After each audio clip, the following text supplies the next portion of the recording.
welcome to my YouTube channel Study Shiv with Krati 2, and in today's section we are going to cover important topics that you need to do for your semester 3 exam B.Honors Political Science. So I know that I'm updating video after a long time because मैंने आज से एक हफ्ते पहले post डाली थी that I decided to wake up due to certain things we were not able to record our session. In fact आज भी नहीं होने वाला था because there were many setup issues going on with me.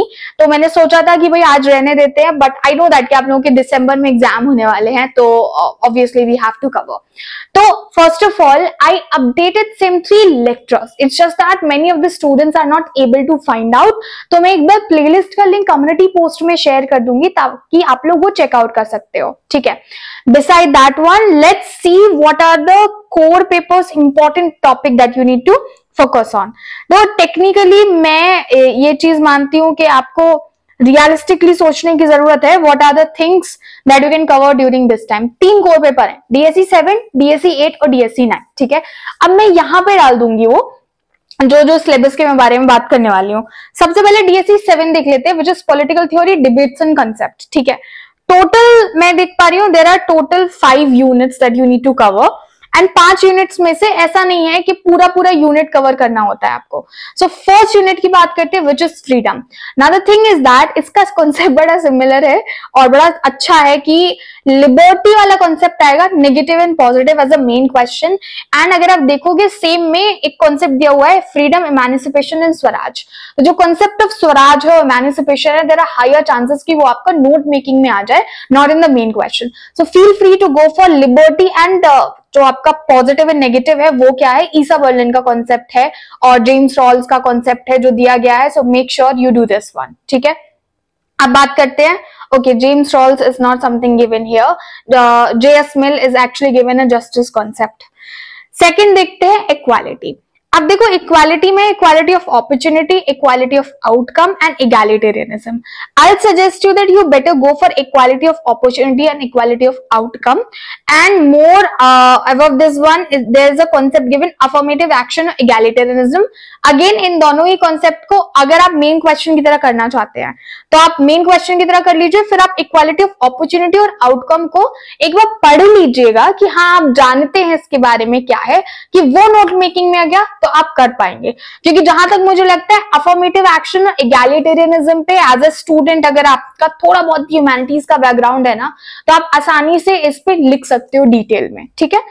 अब देखते हैं तीसरा unit which is going to be justice.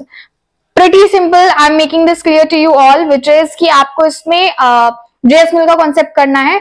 Procedural and substantive justice क्या होता है, ठीक है. Just go for particular this thing, that's it. And Rawls and aesthetic, अगर आप ये भी कर सकते हैं प्रोसीजरल एंड सब्सटेंसिव जस्टिस करते वक्त जेएस मिल के कॉन्सेप्ट ऑफ जस्टिस का सबसे बड़ा क्रिटिसिज्म क्या है, और एक तरीके से आपको पूरा क्रिटिसिज्म तैयार करना है by the other philosophers. So you can go for this one, whatever the important questions are going to be covered into this thing. मैं कोशिश करूंगी कि मैं अपने नेक्स्ट वीडियो में डाल दूं ताकि आपको वो मिल जाए. अब रहा एक डिबेट वाला कॉन्सेप्ट है, scope of justice national and global. You can skip this one. Fourth देखते हैं rights, which is rights natural, moral and legal. तो जहां तक मुझे याद है in last of my batch जब सेम 3 मेरे सेम 5 के स्टूडेंट्स सेम 3 में थे तब मैंने उनको बोला था कि आप राइट्स छोड़ना चाहते हैं तो आप छोड़ सकते हैं, क्योंकि राइट्स वाला यूनिट पहली बात तो इजी है. तो अगर इसमें से कुछ करना भी होगा तो मैं आपको बोलूंगी यू गो अहेड विथ कि यूनिवर्सलिज्म एंड कल्चरल रिलेटिविज्म क्या है, ठीक है. And you can skip the obligation and all. तो make sure you go for universalism and cultural relativism क्या होता है, they should be prepared well. And फिर आता है फिफ्थ आपका which is going to be democracy, idea and practice, ठीक है. Liberal democracy and its critique, multiculturalism and toleration. Democracy में देयर आर टोटल 3 टॉपिक्स. तो अगर आप यूनिवर्सलिज्म और कल्चरल रिलेटिविज्म अपना राइट्स में कर रहे हो तो फिर डेमोक्रेसी में मल्टीकल्चरलिज्म और टॉलरेशन मत करना. अगर आप राइट्स में वो कवर नहीं कर रहे हो, मान लेते हैं आप नेचुरल, मॉरल, लीगल जा रहे हो, तो फिर आप जो है फिर मल्टीकल्चरलिज्म एंड टॉलरेशन करना डेमोक्रेसी पे. शायद आपको लग रहा होगा मैम आप तो इंपॉर्टेंट बता ही नहीं रही हैं, आप तो ये बोल दे रही है कि ये कर रहे हो तो वो मत करना. द पॉइंट इज दैट कि देयर इज नथिंग इंपॉर्टेंट जो स्टूडेंट्स को लगता है ना, इट्स जस्ट दैट कि पूरा नहीं कवर करना होता है. You have to take a margin कि अगर मैं ये वाला छोड़ रहा हूं तो आप उसके लिए एक ऑप्शन अपना तैयार रखिए, दैट्स इट. तो डेमोक्रेसी में you go ahead with the concept of कि डेमोक्रेसी का आइडिया एंड प्रैक्टिस क्या है एंड इसके क्रिटिसिज्म। हर जो टॉपिक है, टोटल 5 यूनिट है ना, उनका क्रिटिसिज्म तैयार करके रखना। जो भी मेन प्रोपोनेंट है उसका, जिसने वो आइडिया है, तो उनको क्या क्रिटिसिज्म मिला है वो डेफिनेटली आपको पता होना चाहिए। तो ये तो आपका हो गया क्लियर DSE 7 के लिए। Now going ahead for DSE 8। DSE 8 में टोटल 11 यूनिट्स है। देखते ही साथ स्टूडेंट्स पैनिक हो जाते हैं कि भाई हम तो 11 यूनिट्स कैसे कवर करने वाले हैं। सिंपल ट्रिक इज दैट 11 में से सिर्फ और सिर्फ आपको 6 यूनिट कवर करने हैं, 5 you can just skip them. Now I'll tell. जो आपका DSE 8 है which is medieval Indian political thought, right? तो फर्स्ट जो यूनिट है Manu, you have to do it. इसमें कोई टॉपिक नहीं है कि ये वाला करो ये नहीं करो, राजा मनु वाला you have to do it. Second आपका first the foundation of Indian political thought. Skip this one. There will be one important question that I'll tell what you need to do. You can skip this one. Second unit है मनु, ठीक है, तो you have to do this one. Third है Brihaspati. Please skip this one. This is going to be pretty easy. और इसमें ना material students को समझ नहीं आता, तो आपको थर्ड मैं सबको बोल रही हूँ, आप स्किप कर देना। अगर आप वीडियो देख रहे हैं, आपने नहीं पढ़ाई की है इसके बारे में, स्किप दिस वन, ठीक है। फोर्थ आता है शुक्र एंड उसान। Again I will just say that कि अगर बृहस्पति छोड़ रहे हो तो शुक्र कवर करना पड़ेगा आपको, ठीक है। तो मनु एंड शुक्र, 2 units are clear. Coming back to Cottle theory of state, there is a lot to write about it, so make sure you do this one. So here we have 3 units. Aganasutta, you can skip this one, ठीक है। Then coming to Tiruvallur, अगर आप अगनसुत्ता skip कर रहे हो तो आप तिरुवल्लुवर नहीं स्किप कर सकते हो, तो you have to go for Thiruvalluvar. इन दोनों में अगनसुत्ता यानी कि यूनिट 6 और 7 में से जिसमें भी आपको लगता है कि आप ज्यादा लिख सकते हैं, आप वो चूज कर लीजिएगा, ठीक है। तो here we come for 4 unit and 8 unit है आपकी बसावन्ना। If you wanted to skip, feel free to skip this one, क्योंकि अब जो आगे आने वाली है उसमें मैं आपको नहीं सजेस्ट करूंगी। आदि Shankaracharya, you can skip this one, but Kabir and Guru Nanak you have to go through this, Abul Fazal you have to go through this, ठीक है। तो मस्ट यूनिट जो मैं अपने साइड से बता रही हूँ वो है अबुल फजल, गुरु नानक एंड कबीर, ठीक है। Coming back to next which is Manu, Kautilya you have to do and ये बहुत अच्छे से करना है, ठीक है। तो अबुल फजल, Guru Nanak and Kabir, Raja Manu and Kautilya. फिर ये मतलब बहुत अच्छे से, मतलब बढ़िया आपको आंसर आना चाहिए 5 से 6 पेज का।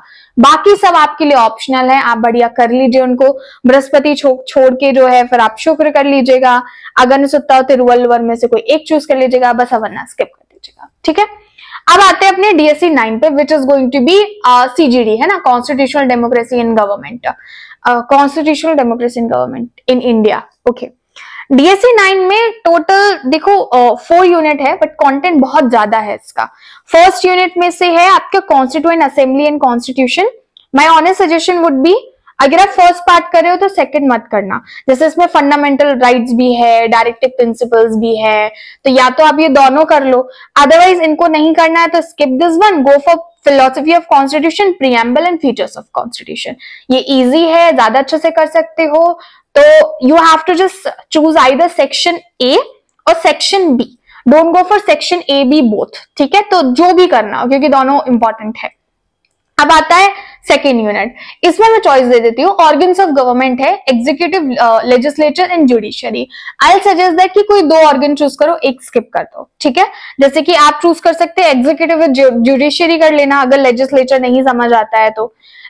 और अदरवाइज अगर आप लेजिस्लेचर कर रहे हैं तो मेक श्योर आप फंक्शंस ऑफ पार्लियामेंट डेफिनेटली करेंगे एंड रिप्रेजेंटेशन इन पार्लियामेंट आपने करना होगा। एग्जीक्यूटिव कर रहे हैं तो प्रेसिडेंट का रोल और उसके क्रिटिसिज्म ये करने होंगे, और प्राइम मिनिस्टर का रोल इन जनरल पता होता है, बच्चे प्रेसिडेंट वाले पे कंफ्यूज होते हैं। जुडिशियरी में you don't need to go that much. जजेस हाई कोर्ट के, सुप्रीम कोर्ट के अपॉइंट कैसे होते हैं और इनके फंक्शंस कैसे होते हैं, हो सकता है कि जजेस को रिमूव करने की जो प्रोसेस है वो क्या होती है वो इसमें आ जाए। तो 3 ऑर्गन में से कोई 2 चूज करना, एक ऑर्गन एंटायरली स्किप कर देना, ठीक है। अब आता है आपका which is going to be a third unit. So देखो थर्ड है federalism and decentralisation. Now here is a catch, centre state relation, asymmetrical federation, panchayat and municipality. आप ए या बी सेक्शन में से कोई चूज कर लो। मैं सजेस्ट करूंगी म्युनिसिपैलिटी एंड पंचायत कर लेना, बिकॉज इसमें आप आर्टिकल जो आपके अमेंडमेंट है 72 एंड 73 वो आप अच्छे से मेंशन कर सकते हो। और फिर है last unit which is going to be constitutional provision, national security laws. I will suggest कि आप इसमें preventive detention and national security laws करें rather than emergency provision, because preventive detention and national security में you have plenty of things to write. So from my end, these are the topics that I'll suggest that you need to focus on. Is there anything that I'm missing into this particular video? You can just recall that thing in comment section. I'll try to bring more better video, because I'm just being super honest with this thing. I haven't recorded anything in like last 4 to 5 months. Because of that one मेरा setup ही पूरा जो है वो turmoil हो गया, because मुझे बहुत सारी चीजें भी जुगाड़ करने में लगी हैं, और मुझे नहीं पता कि वीडियो में नॉइस कितने आने वाला है और ये मेरा माइक चार्ज या नहीं था या नहीं, क्योंकि ना मुझे बहुत सारे बच्चों के कॉल्स आने लगे थे कि वो हमें इंपॉर्टेंट बता दीजिए, we are not able to focus and also we will just wrap it up. Thank you so much for watching this video. I'll just make video onto my channel and will be updating content onto my website. You can stick to both of these. Subscribe button press करके जाइएगा, like this video, share this video, and bye bye for now.